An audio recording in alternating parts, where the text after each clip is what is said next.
Lesson 132. I loose the world from all I thought it was. What keeps the world in chains but your beliefs? And what can save the world except yourself? Belief is powerful indeed. The thoughts you hold are mighty, and illusions are as strong in their effects as is the truth. A madman thinks the world he sees is real, and does not doubt it. Nor can he be swayed by questioning his thoughts' effects. It is but when their source is raised to question that the hope of freedom comes to him at last. Yet is salvation easily achieved, for anyone is free to change his mind, and all his thoughts change with it. Now the source of thought has shifted, for to change your mind means you have changed the source of all ideas you think or ever thought or yet will think. You free the past from what you thought before. You free the future from all ancient thoughts of seeking what you do not want to find. The present now remains the only time. Here in the present is the world set free. For as you let the past be lifted and release the future from your ancient fears, you find escape and give it to the world. You have enslaved the world with all your fears, your doubts and miseries, your pain and tears, and all your sorrows press on it, and keep the world a prisoner to your beliefs. Death strikes it everywhere because you hold the bitter thoughts of death within your mind. The world is nothing in itself. Your mind must give it meaning. And what you behold upon it are your wishes, acted out so you can look on them and think them real. Perhaps you think you did not make the world, but came unwillingly to what was made already, hardly waiting for your thoughts to give it meaning. Yet in truth you found exactly what you looked for when you came. There is no world apart from what you wish, and herein lies your ultimate release. Change but your mind on what you want to see, and all the world must change accordingly. Ideas leave not their source. This central theme is often stated in the text, and must be borne in mind if you would understand the lesson for today. It is not pride which tells you that you made the world you see, and that it changes as you change your mind. But it is pride that argues you have come into a world quite separate from yourself, impervious to what you think, and quite apart from what you chance to think it is. There is no world. This is the central thought the Course attempts to teach. Not everyone is ready to accept it, and each one must go as far as he can let himself be led along the road to truth. He will return and go still farther, or perhaps step back a while and then return again. But healing is the gift of those who are prepared to learn there is no world, and can accept the lesson now. Their readiness will bring the lesson to them in some form which they can understand and recognize. Some see it suddenly on point of death, and rise to teach it. Others find it in experience that is not of this world, which shows them that the world does not exist because what they behold must be the truth, and yet it clearly contradicts the world. And some will find it in this course, and in the exercises that we do today.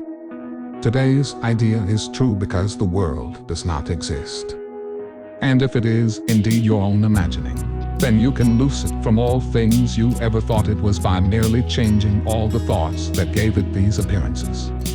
The sick are healed as you let go all thoughts of sickness, and the dead arise when you let thoughts of life replace all thoughts you ever held of death.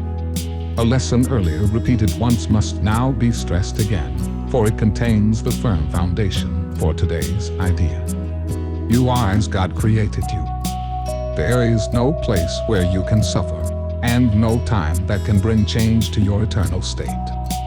How can a world of time and place exist if you remain as God created you? What is the lesson for today except another way of saying that to know yourself is the salvation of the world? To free the world from every kind of pain is but to change your mind about yourself. There is no world apart from your ideas because ideas leave not their source, and you maintain the world within your mind and thought. Yet if you are as God created you, You cannot think apart from him, nor make what does not share his timelessness and love. Are these inherent in the world you see? Does it create like him? Unless it does, it is not real, and cannot be at all. If you are real, the world you see is false, for God's creation is unlike the world in every way. And as it was his thought by which you were created, so it is your thoughts which made it, and must set it free, that you may know the thoughts you share with God. Release the world. Your real creations wait for this release to give you fatherhood, not of illusions, but as God in truth. God shares his fatherhood with you who are his son, for he makes no distinctions in what is himself and what is still himself. What he creates is not apart from him, and nowhere does the Father end, the Son begin as something separate from him. There is no world because it is a thought apart from God, and made to separate the Father and the Son, and break away a part of God himself and thus destroy his wholeness. Can a world which comes from this idea be real? Can it be anywhere? Deny illusions, but accept the truth. Deny you are a shadow briefly laid upon a dying world. Release your mind, and you will look upon the world released. Today our purpose is to free the world from all the idle thoughts we ever held about it, and about all living things we see upon it. They cannot be there. No more can we. For we are in the home our Father set for us, along with him. And we who are as he created us would loose the world this day from every one of our illusions, that we may be free. Begin the 15-minute periods in which we practice twice today with this. I who remain as God created me would loose the world from all I thought it was. For I am real because the world is not, and I would know my own reality. Then merely rest, alert but with no strain, and let your mind in quietness be changed so that the world is freed, along with you.